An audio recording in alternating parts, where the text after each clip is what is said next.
After a starting point in New York and passing through Washington, D.C. and Richmond, the France 24 Election Express has now arrived in Norfolk, in southern Virginia. Behind me, you can see USS Wisconsin, now decommissioned. This is the exact place where Republican candidate Mitt Romney announced Paul Ryan as his running mate. In this naval city, military issues are very, very important indeed, and they are, of course, in this election as well. Let's start off this show by listening to a few veterans who tell us what their priorities are in this election.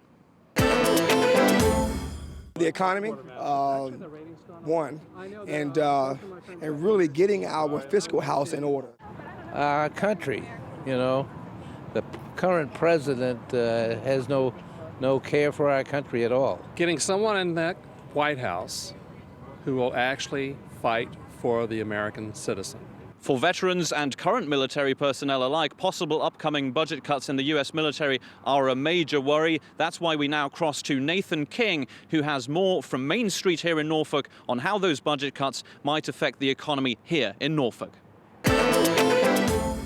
Here on Main Street, we are here at the Granby Deli, one of the highlights here in Virginia, Norfolk. And with me is Adel Hajjaz.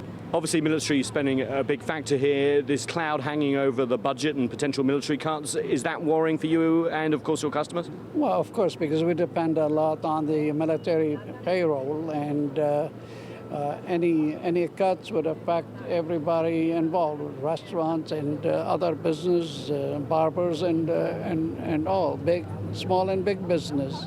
So yes, we are concerned about that, but we're confident that we're going to keep much of it here.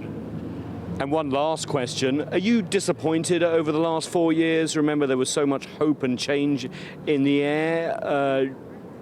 Would you see Barack Obama back in the White House?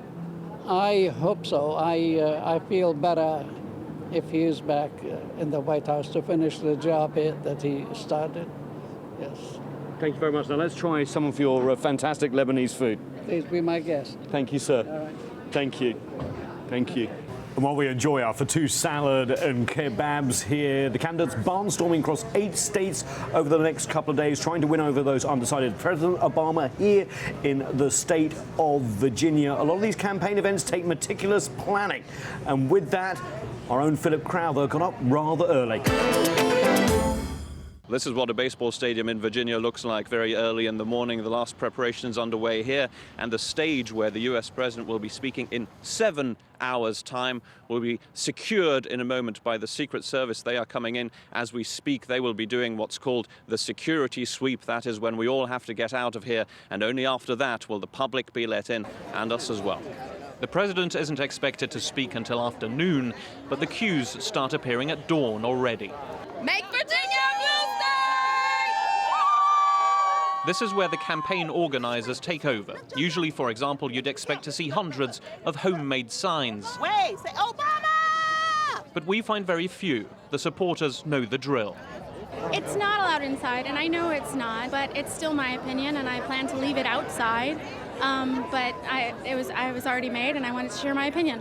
Tickets out, buttons off! At 9:30 in the morning, the wait is over, almost. A strict security check is next. Have anybody registered to vote? Up in the stands, volunteers look for those last unregistered voters that could make the difference. And here is your carefully organized backdrop that will be seen on TV. Only local campaign volunteers get to stand here. Their age, gender, and skin color are no coincidence. The official campaign signs make the rounds as well. The president can now make his grand entrance. The wealthiest 2% of Americans, all are proposing to do something. I'm fighting to create American jobs.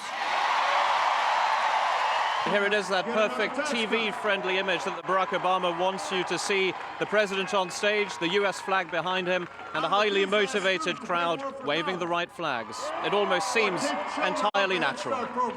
God bless you. God bless the United States. The final act is the traditional close encounter with supporters. It's the same scene for all Mitt Romney events as well. The campaigns here in the United States try to leave no room for the unpredictable. it's not just about the main candidates, it's all their surrogates as well. And who better surrogate for Mitt Romney than his son, Tag Romney, here in Virginia? It's this pressing the flesh that can really make the difference at the last minute, not just on undecideds, but also getting at that grassroots, which could make all the difference for an election that is still on a knife edge. Yes, we are going to win Virginia. Why are you going to win Virginia? More people are going to vote for us. Mitt Romney's battle bus carrying his son Tag disappears, but our battle bus here, France 24, on to another place. We are going to be in Raleigh, North Carolina, to see if Barack Obama can do what he did 4 years ago.